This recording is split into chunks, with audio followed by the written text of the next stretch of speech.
शीतला मंदिर हे शीतला मंदिर हे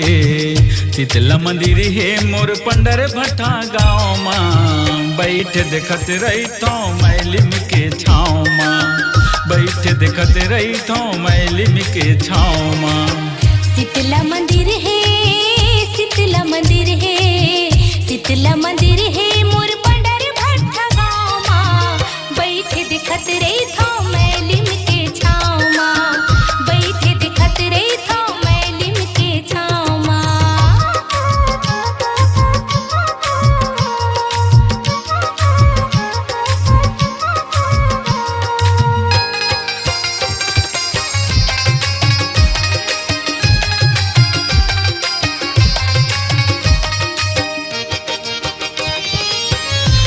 लगे भूख दाई नहीं लागे प्यास वो नहीं लगे भूख दाई नहीं लागे प्यास वो मोर मन लागे रही थे तोर चरण के आस वो मोर मन लागे रही थे तोर चरण के आस वो। नहीं लगे भूख दाई नहीं लागे प्यास वो नहीं लगे भूख दाई नहीं लागे प्यास वो मोर मन लागे रही थे तोर चरण के आस वो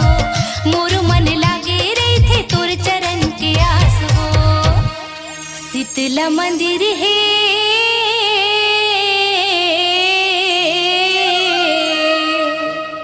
शीतला मंदिर है मोर पंडर भट्टा गाँव माँ बैठ देखत रही तो मैलिम के छाँव माँ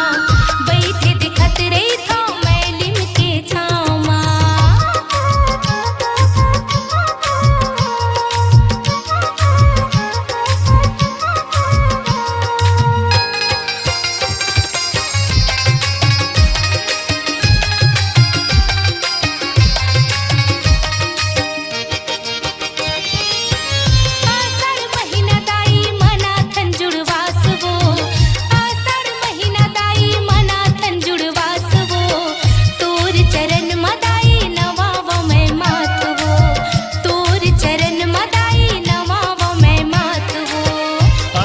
महीना दाई मनाथन जुड़वास वो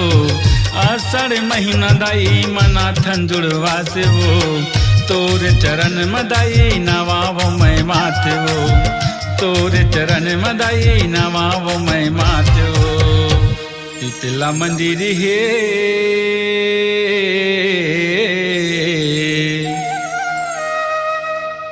शीतला मंदिर है मोर पंडर भट्टा गाँव माँ बैठ देखत रही थो मैलिम के छाँव माँ बैठ देखत रही थो मैलिम के छाँव माँ।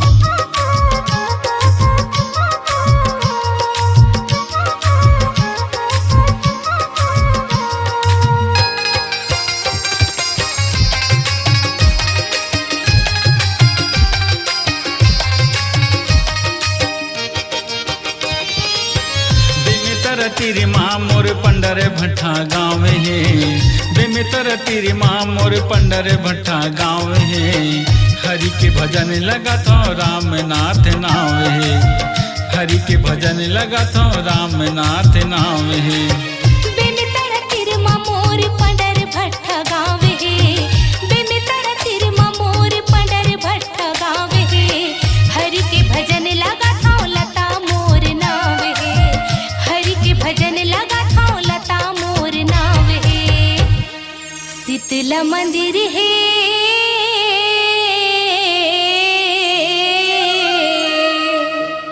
शीतला मंदिर है मोर पंडर भट्टा गाँव माँ बैठ देखत रही तो मैलिम के छाँव माँ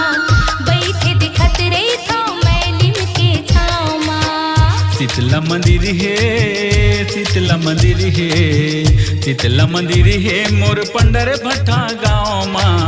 बैठ देखत रही तो मैलिम के छाँव माँ